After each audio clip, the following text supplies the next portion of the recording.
Greetings. We offer these podcasts freely, and your support really makes a difference. To make a donation, please visit tarabrach.com.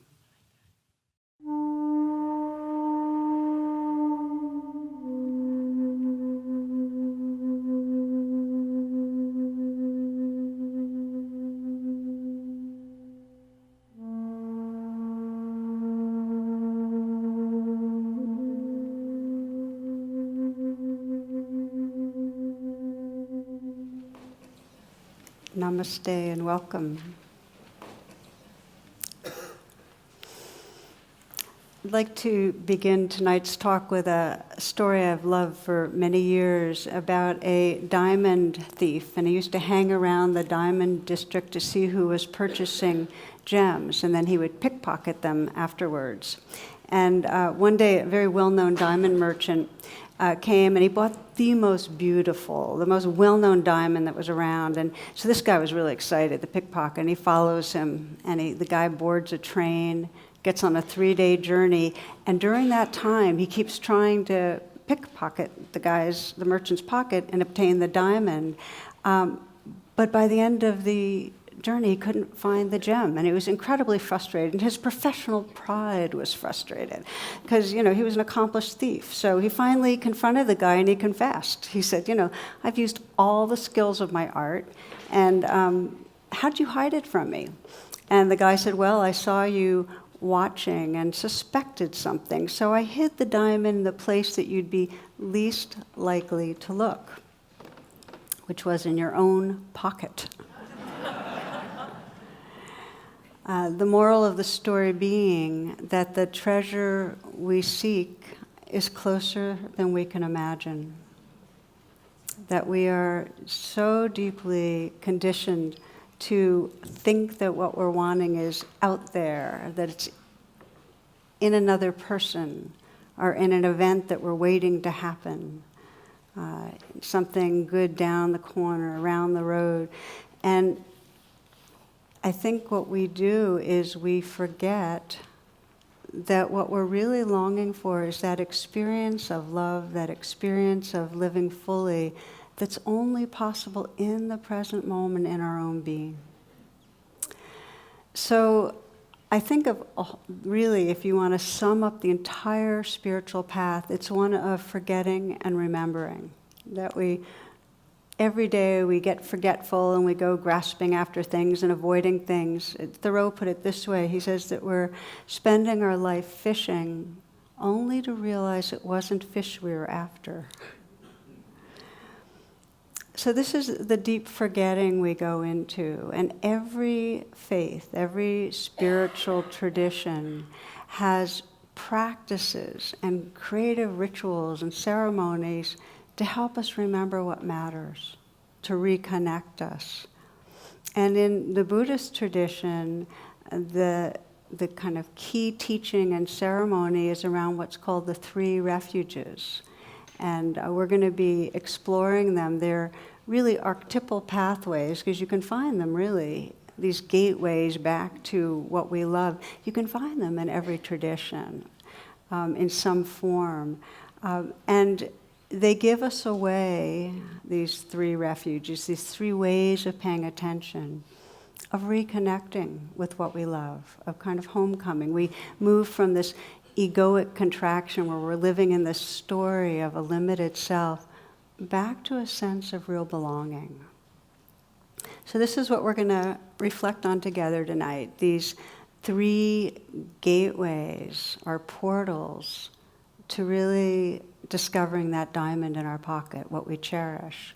And we'll do it, I'll speak some and guide you through some reflections, and then we're going to do a ceremony together, a living ceremony that we do each year that I think you'll enjoy.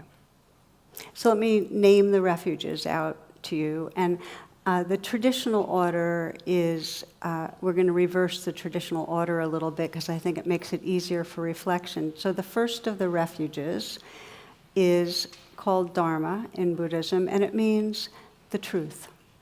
It means the way, like the Tao.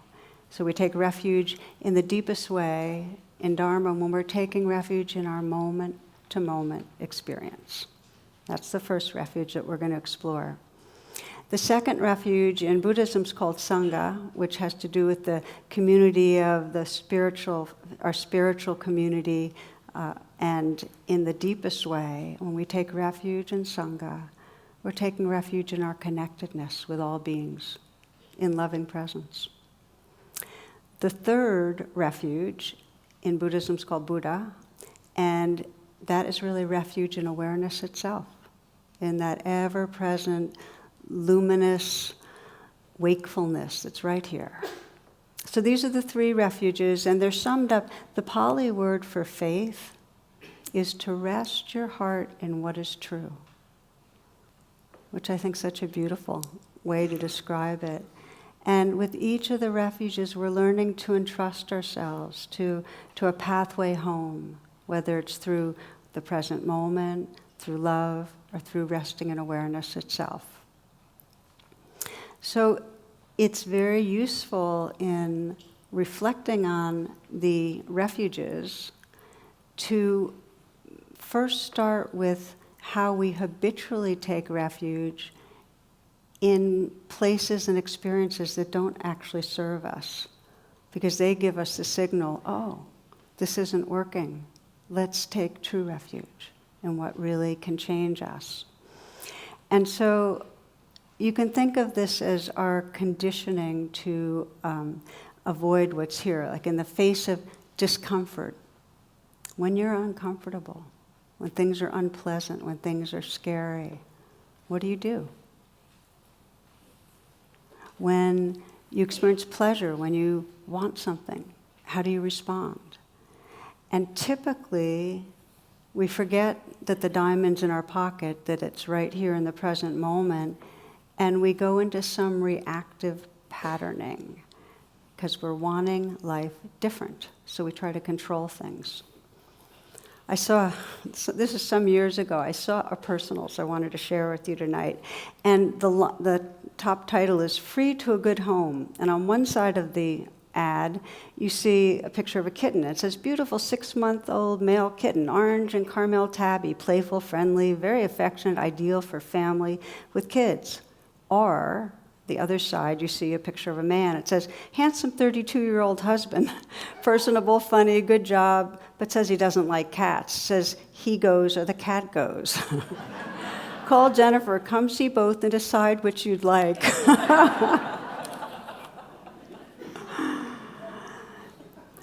So we live in what sometimes can be thought of as an innocent misunderstanding about what will really bring us happiness. All of us. We have these ideas of what will make us happy. We think it's when we get our way in some way, when we think we'll be happy if we get something else checked off the list that's really been weighing heavily, or when someone we love, when they change in a certain way and cooperate with us, or we think we'll be happy when we get that promotion. So we latch onto substitute refuges. And we don't often reflect and ask ourselves, is this really going to bring me happiness? We're in the habit of latching onto them. I can say for myself that one of the substitutes that I've watched through the decades for myself, that this wanting to feel worth or worthwhile and latching on to getting others' approval, being really busy trying to be productive, get approval. I can remember even as a child being in some way aware that that would make me feel good about myself.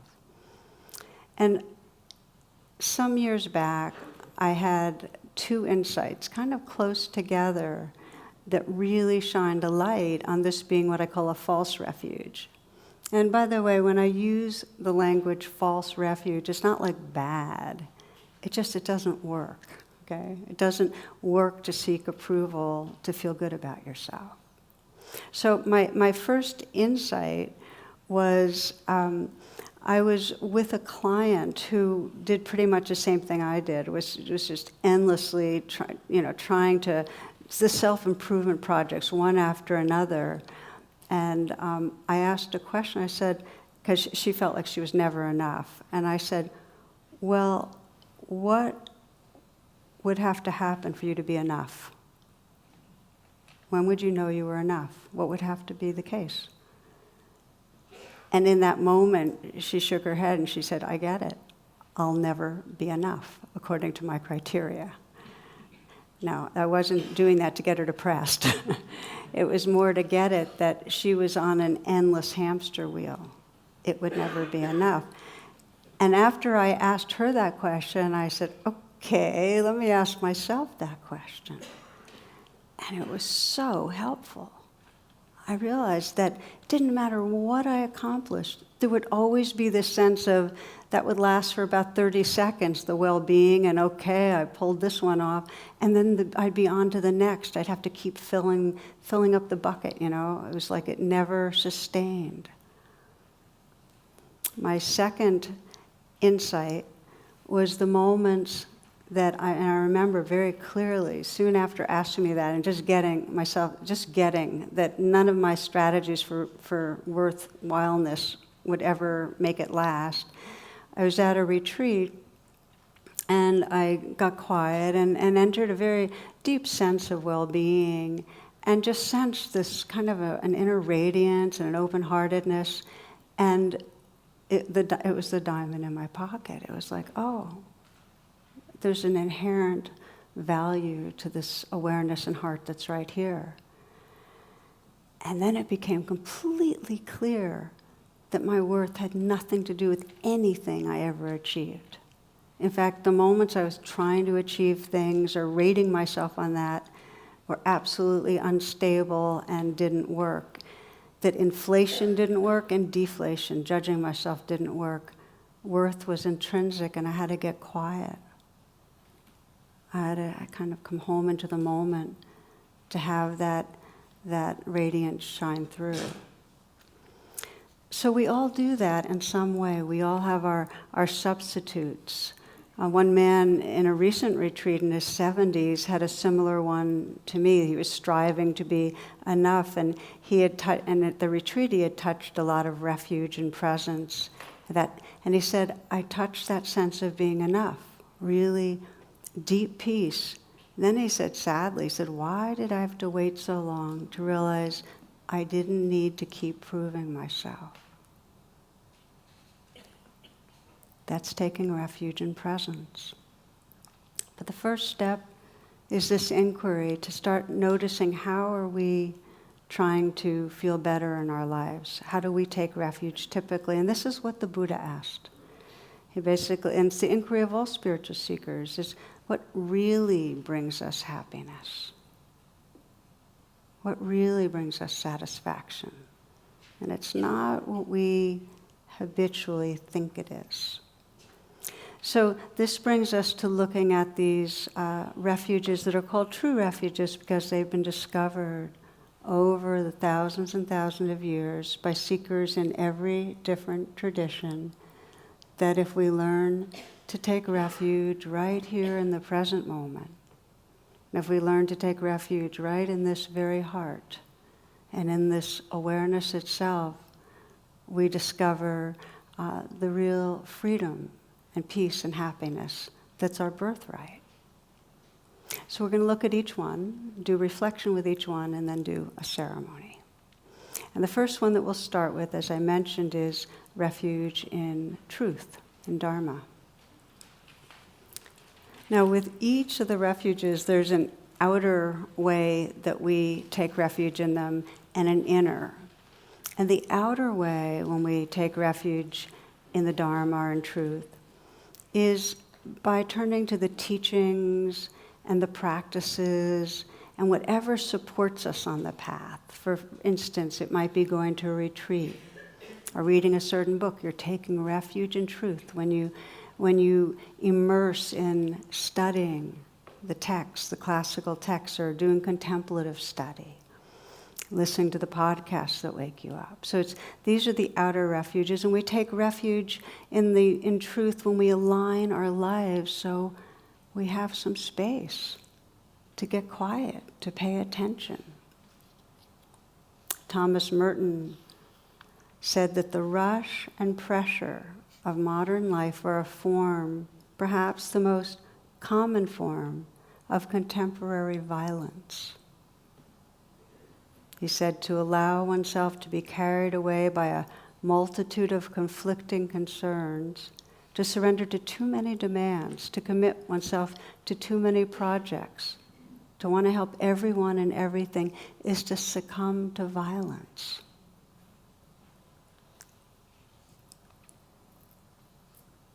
Now that's powerful language, and yet it's kind of one of those wake-ups we need, because busyness ends up covering over our heart. We get so speedy we can't feel our life right here. So the outer refuge in truth is to align our life, to do the practices and the study and the trainings that help us come home right into the present moment. And the inner refuge is totally opening to and attending to what's right here and now. It's really learning to stay. That is, in a way, an easy kind of summary of our practices, that rather than leaving the moment, trying to seek something better, or trying to push away what's here, over and over again, it's, come back. There's a necklace with a dog bone, and on it says, sit, stay, heal. I thought that was pretty good. Sometimes learning to stay is challenging because, as Joko Beck says, we have to return to that which we have spent a lifetime hiding from. She says to rest in the bodily experience of the present moment, even if it's a feeling of failing, of abandonment, of unfairness. That's really the challenge. And yet, when we start learning to stay, what happens is we come into presence with pleasantness or unpleasantness. We come into presence with what's here. And the more we stay, the more that presence comes alive. And what we've discovered is the light and warmth of presence itself. We learn to stay. So this is where we discover the diamond. And this is what then ends up bringing our life alive.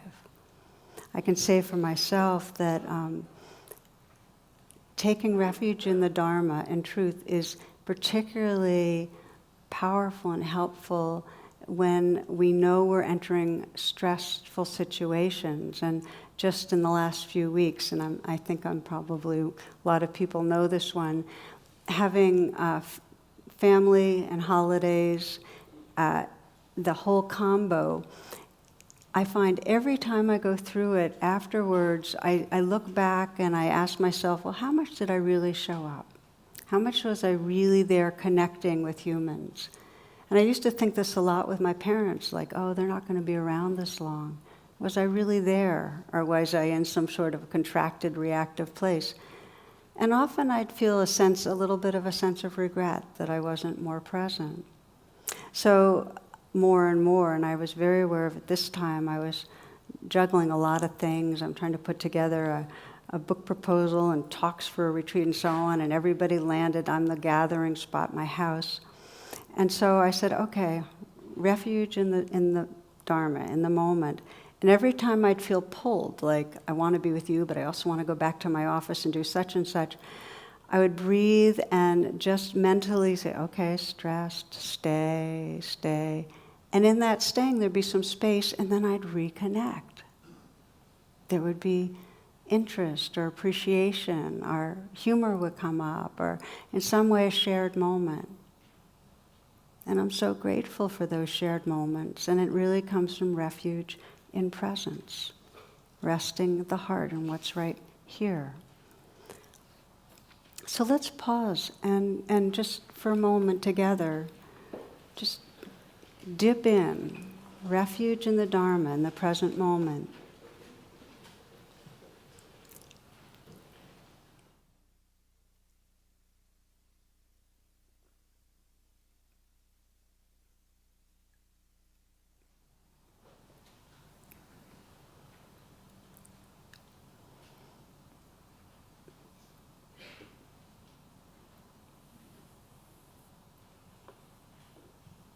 In a way, refuge in the Dharma and in the moment begins with this conscious intention to arrive, to be right here, to let go of the movie in the mind that is pretty insistent and incessant. And that means we just have to let go and then let go again and again.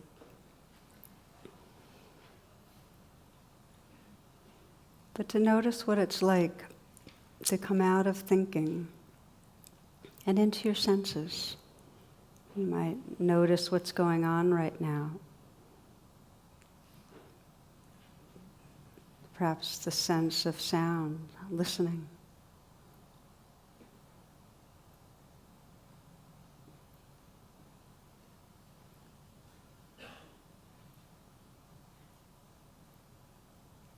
And then the sense of sensation, the feelings in your body.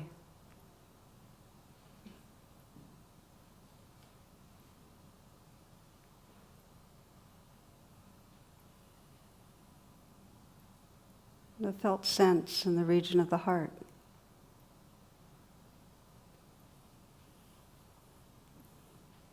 Resting the heart in what is here.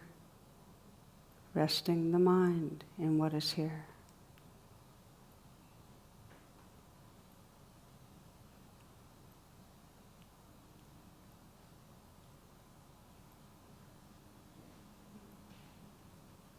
This moment-to-moment presence is the gateway to that diamond, that radiance, that preciousness.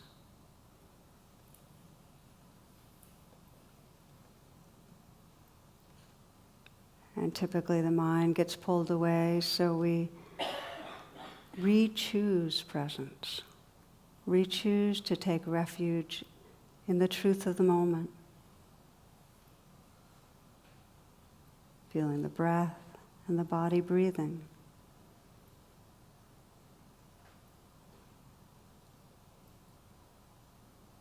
Resting the mind in what's right here, this aliveness.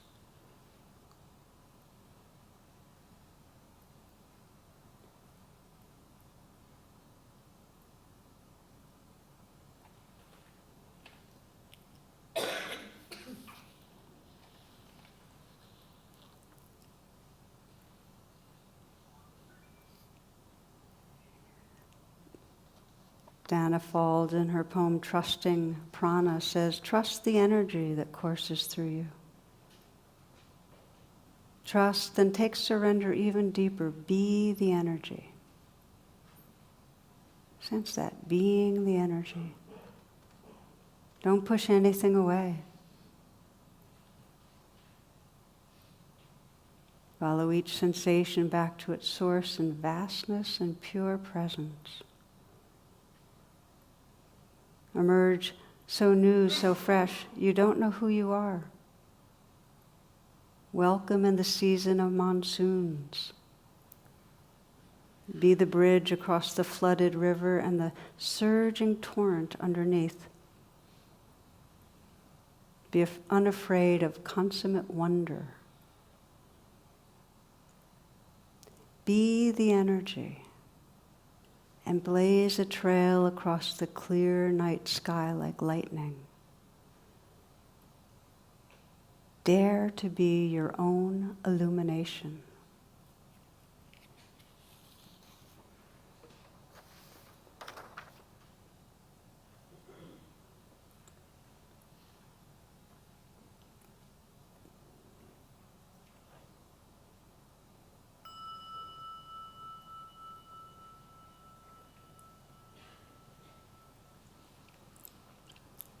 Okay, opening your eyes. That's a taste of refuge in the Dharma, in the truth of the moment.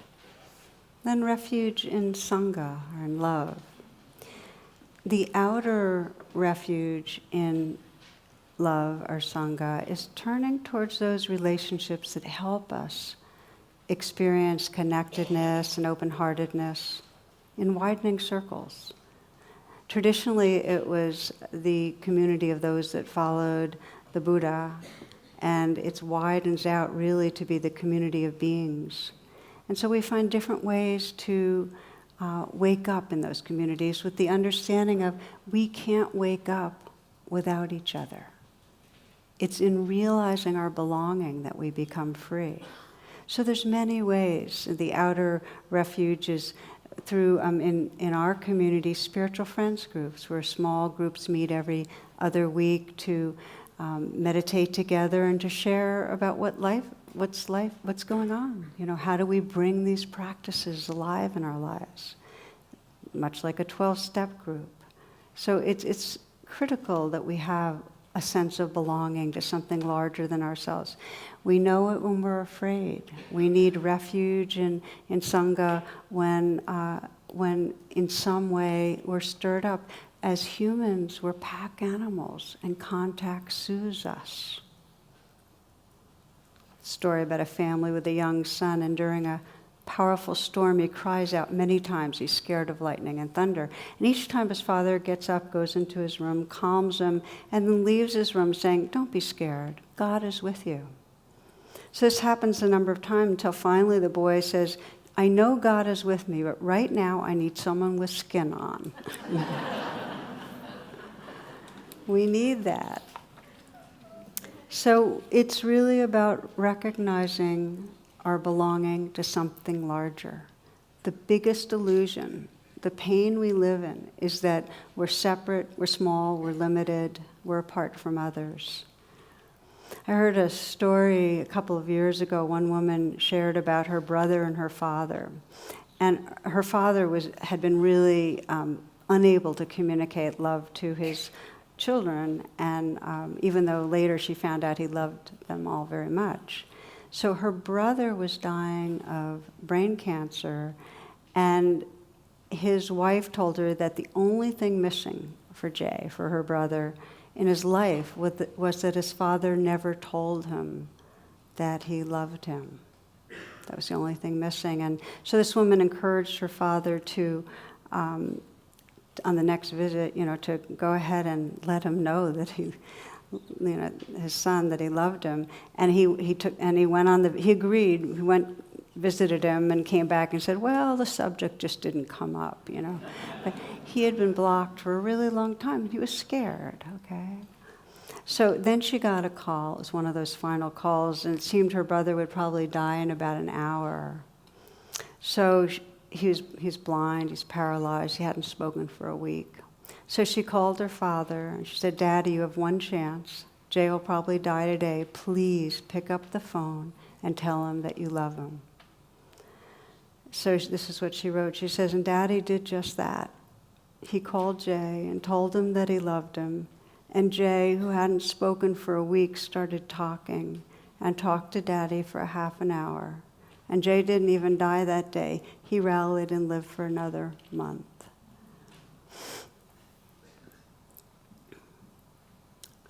It's all about love. In this human realm, we long to love and be loved. It's the most awake expression of our being. So this refuge has many, many different pathways. One pathway is by exploring the path together with others. Another is serving. When we serve not from "oh, you're needy, I'm going to help you," but from we belong together. It's one of my friends describes having been at a conference soon after the November elections, and several of the Muslim women there were afraid to walk out on the streets because this particular city had had so much violence and so much, it was so threatening to be Muslim there. And a group from the conference came and kept them company as they were moving around town. We're allies in those moments. And she said it wasn't like we were being, good Samaritans doing a favor to them. It was for us, the shared us. And that's what it means to serve. We serve for our shared sense of belonging. heard a story of, one friend tells of this engineer who went to a monastery to really heal his suffering, but he was unable to make progress because he had this analytic mind, and every time he couldn't quiet himself down. He was always trying to figure things out, and he just kept getting caught in his mind. So the abbess, the head of the monastery, sent him to volunteer at a maternity ward, holding babies that were prematurely born. And he did this. This was his practice for 10 hours a week for 2 years. He just would hold these preemies. And it described holding these fragile beings, carefully attending to their breathing. And as he did so, this bit of softness or warmth started filling the center of his being and his body, and it just started growing. And he said after some months, that warmth filled his whole body. And eventually, when he finished his time, he returned to the monastery, and he was a transformed person. And his new way of meditating was to seat his attention in that tender place of warmth in his body. Do you understand? It was just moving from the head to the heart, to the awake, wise heart. So the outer refuge, serving, being together, waking up together. The inner refuge is any way of paying attention inwardly that wakes up and softens and opens our heart. So let's take a pause here, and we're going to explore that inner refuge of love, of Sangha.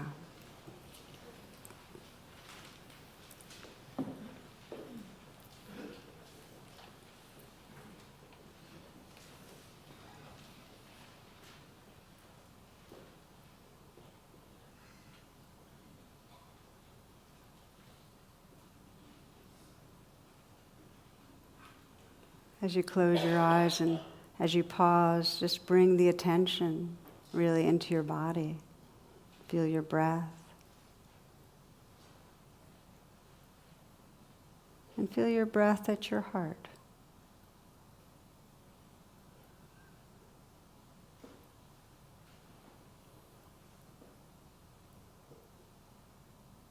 You might bring to mind somebody or some being that's very easy to love.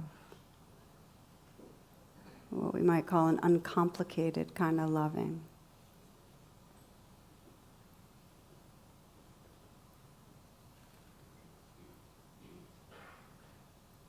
And let this person, or it could be a pet,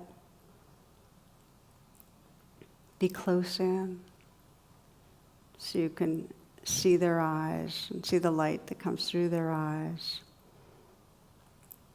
What it's like when they're expressing love or affection.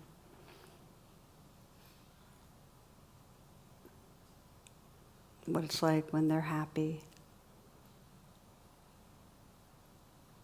The goodness that comes through this being.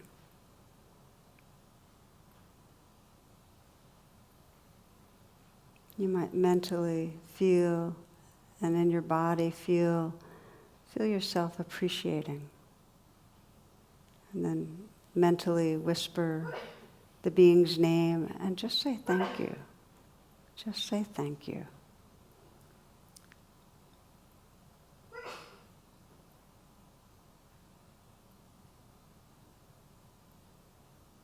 And someone else that you love.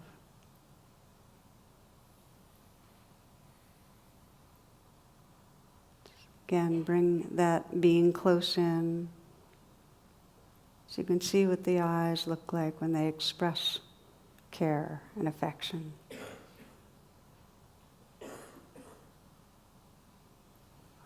What it's like when this being is happy. Just the aliveness and creativity, humor, the goodness of this being.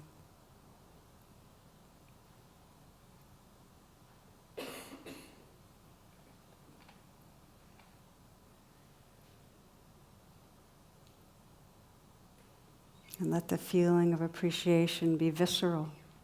felt sense in your body.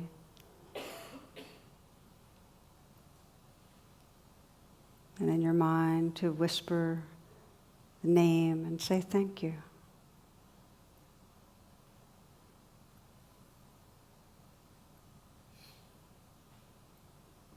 Notice what happens when there's that sincerity and appreciation.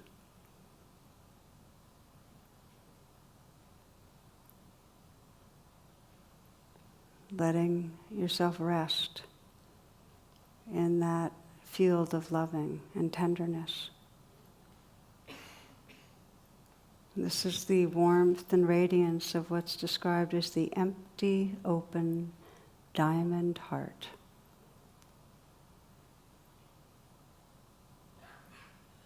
Rest in this heart space.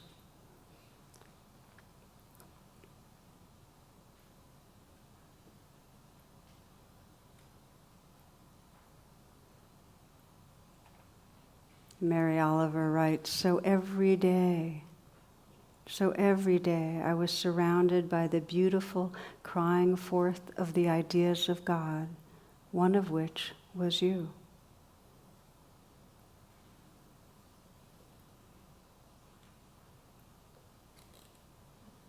When we take refuge in Sangha, in love, we start experiencing all beings as sacred. We sense the secret beauty in all beings.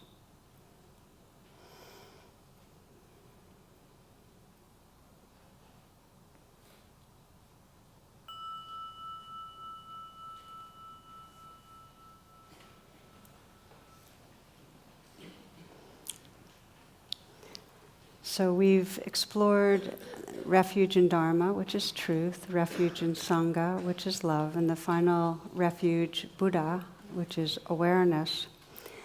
We take refuge in the Buddha in an outer way by taking refuge in some embodiment of awareness, some being where you can sense awareness is really bright and present. And it could be in the historical Buddha or Christ or the Bodhisattva of compassion, Divine Mother, some wise and loving teacher.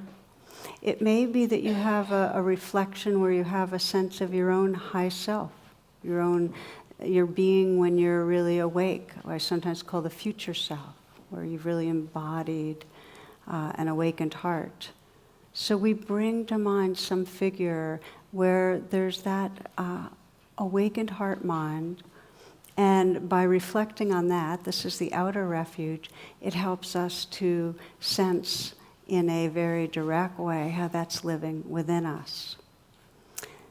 The inner refuge in Buddha nature is directly in awareness. Now the challenge is most of the time we're living in a story about ourselves, and that story separates us from the direct experience of awareness. And most of the time that story is not just of a self, it's of a limited self that's on its way somewhere else, worrying, planning, fearing, often judging. Some of you might remember one of my favorite little prayers is, Dear God, so far today I've done all right.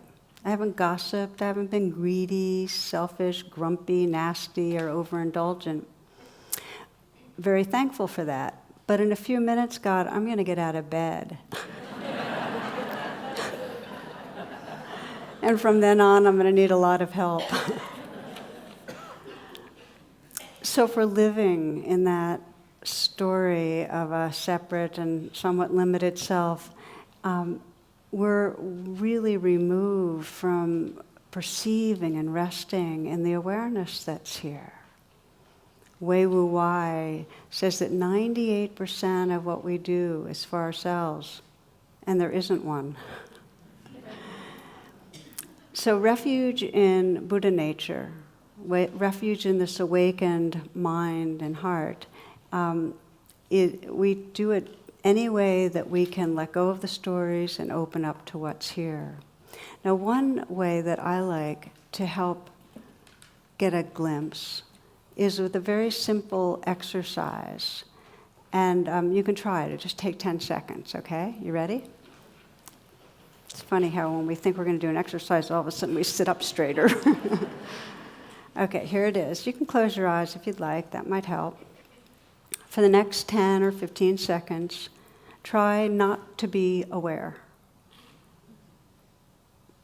Try not to be aware.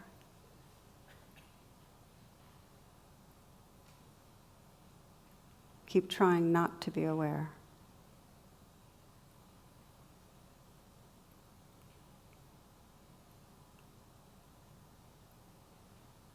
Try not to be aware.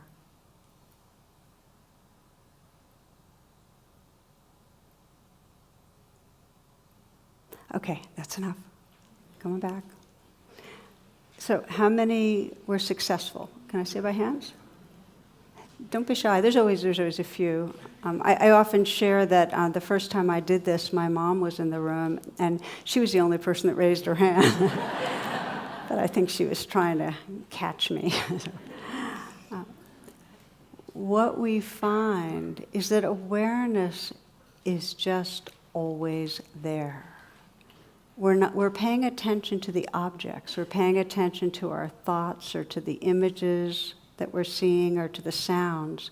So we're not noticing that which is perceiving.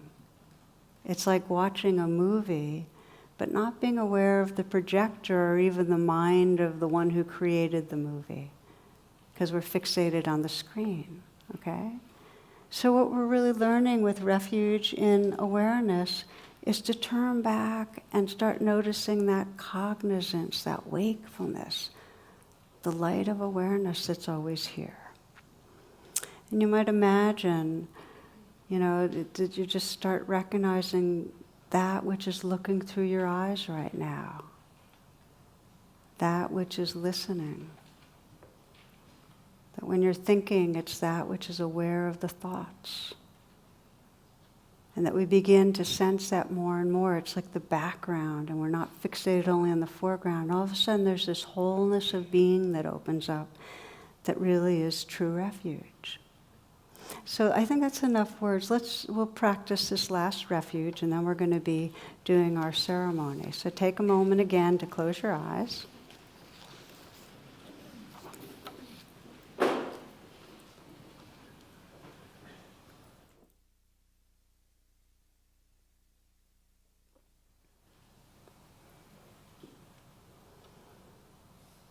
And pause and sense yourself right here. What lets you know that you're right here?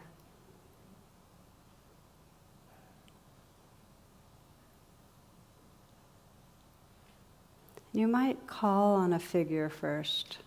This is the outer approach that expresses the enlightened heart-mind. Might be an image of the Buddha, the Bodhisattva of compassion, or being that you sense is very awake. Awakened heart, awakened mind.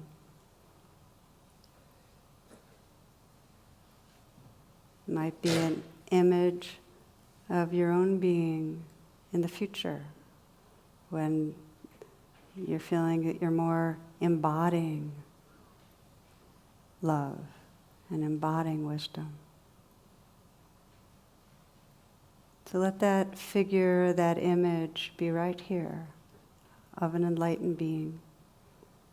And just allow that radiant openness to surround you. Imagine the mind of this awakened being, the vastness and lucidity.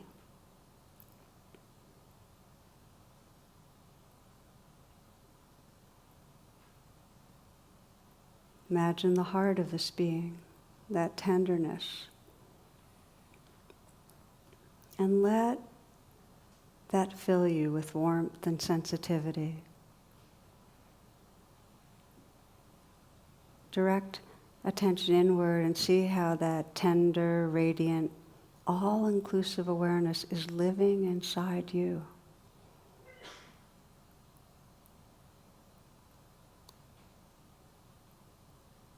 feel your body, heart and mind light up as if the sunlit sky is suffusing every cell of your body and shining through the spaces between the cells.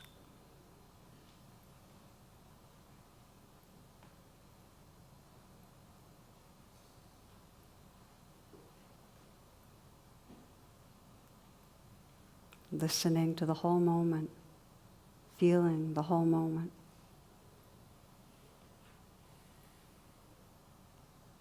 Sensing this awareness is experiencing the changing flow, moment to moment, of life.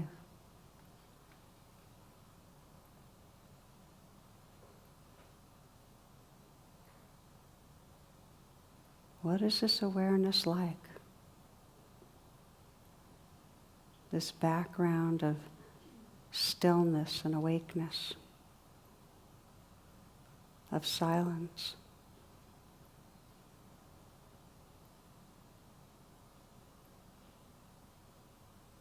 Just letting go into the awareness, the open wakefulness, the mystery that's here.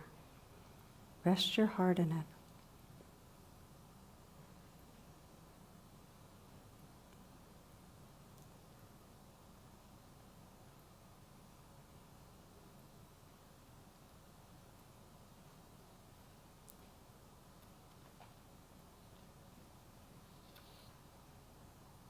Sri Ramakrishna says, "O longing mind, dwell within the depth of your own pure nature. Do not seek your home elsewhere. Your naked awareness alone, O mind, is the inexhaustible abundance for which you long."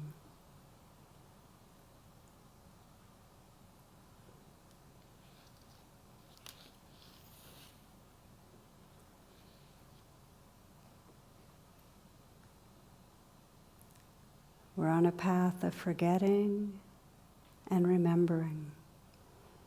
And these pathways to sacred presence help us to remember more and more so our life becomes real life. Refuge in truth, this very moment, in love, and in the awareness, the vastness and wakefulness that's our home.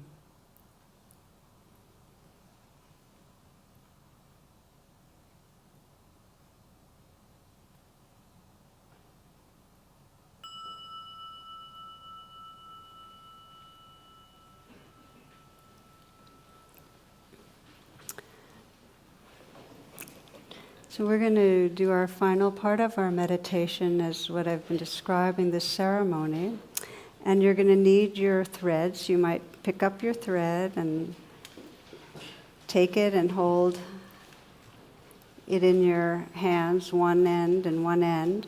Raise your hand, though, if you're looking for a partner, and then look around to see who else has their hand up, because that will help you find each other. And if there's nobody around, it's fine to do it on your own, but it's a little bit easier this way. Let me give you a little bit of background on what this thread is all about, and then we're going to be doing the ceremony with it. This is meant to be understood as the thread from the hem of a monk's robe. And it's a protection cord, basically. What you're doing is you're going to be wearing a protection cord. And when one student asked a Tibetan teacher, Chogyam Trungpa, well, what is it protecting us from? He said, well, you, of course, yourself. And it's really protecting us from unawareness. It's protecting us from forgetting. So you can also think of this as a remembrance cord, if you'd like. I like that in a way. So it's the understanding is that if you're not a monk or nun and you're just in the marketplace, you're like a monk or nun in drag. You know, you have this around, you're going to be wearing it, and it can be a reminder. So what we're going to be doing is reflecting on each of the refuges and tying a knot in the cord, and I'll tell you when.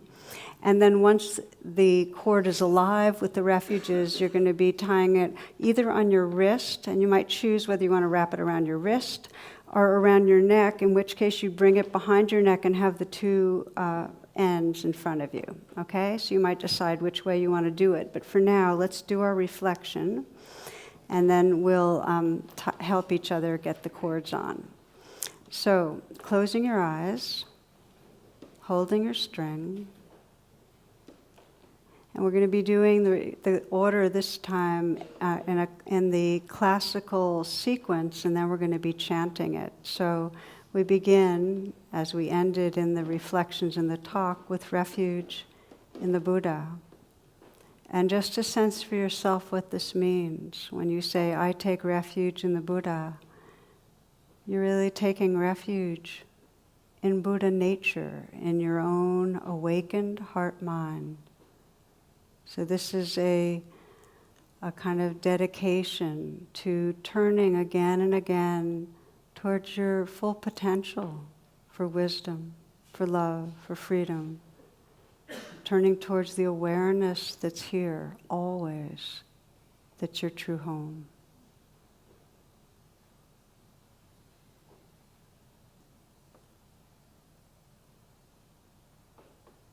So as you feel in yourself this longing to turn towards awakened awareness, please tie the first knot into your cord.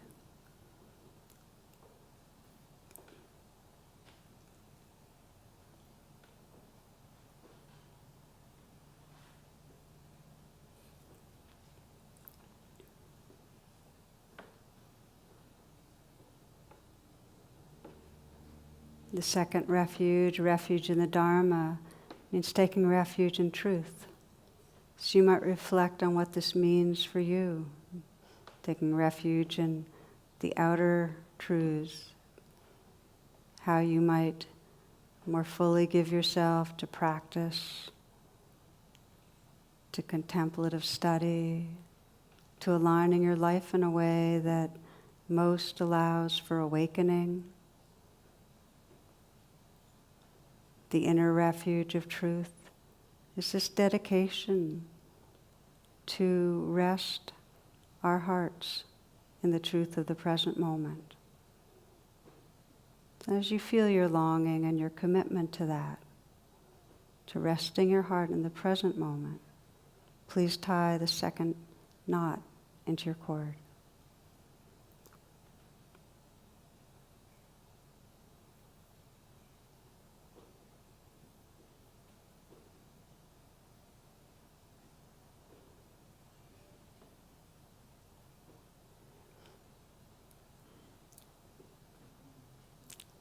The third refuge in the Sangha, or in loving awareness. It's reflecting and sensing what that means to you, how you can deepen your sense of belonging through conscious relationship, how you can deepen your sense of belonging and love in your own reflections, the loving kindness practice, compassion. Just to feel in yourself that dedication, longing to awaken the heart in this refuge of loving presence, refuge in Sangha. And when you feel that, to please tie the third knot into the cord.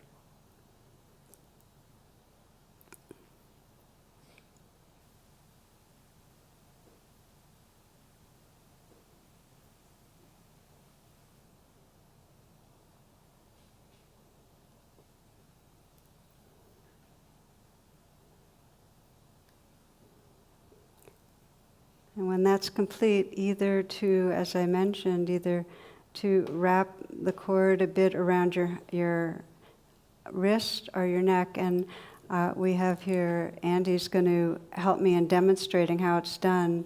It's a beautiful thing to receive the help of your partners. They just tie it on so it's knotted and stays on your wrist or around your neck. Let me do yours.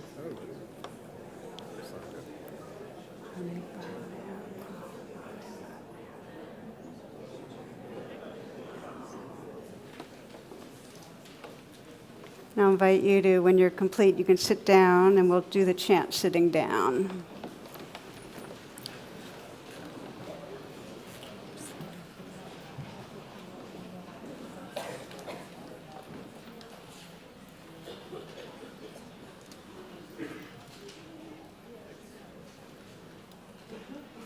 Namo tassa bhagavato arahato sammasambuddhassa. Namo tassa bhagavato arahato sammasambuddhassa. Namo tassa bhagavato arahato sammasambuddhassa.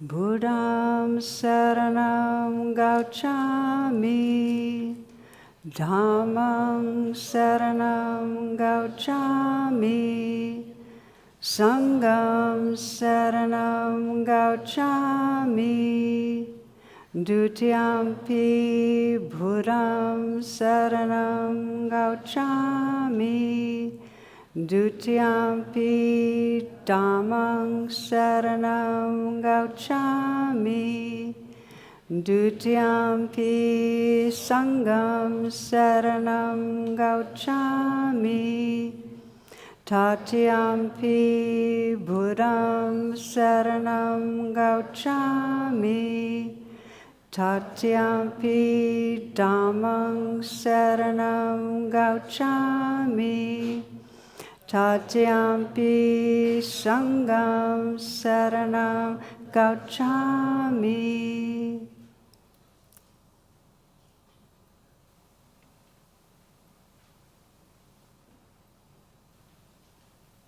May all beings everywhere find refuge in awareness, refuge in truth, refuge in love, refuge in the diamond radiant nature of their own awakened heart.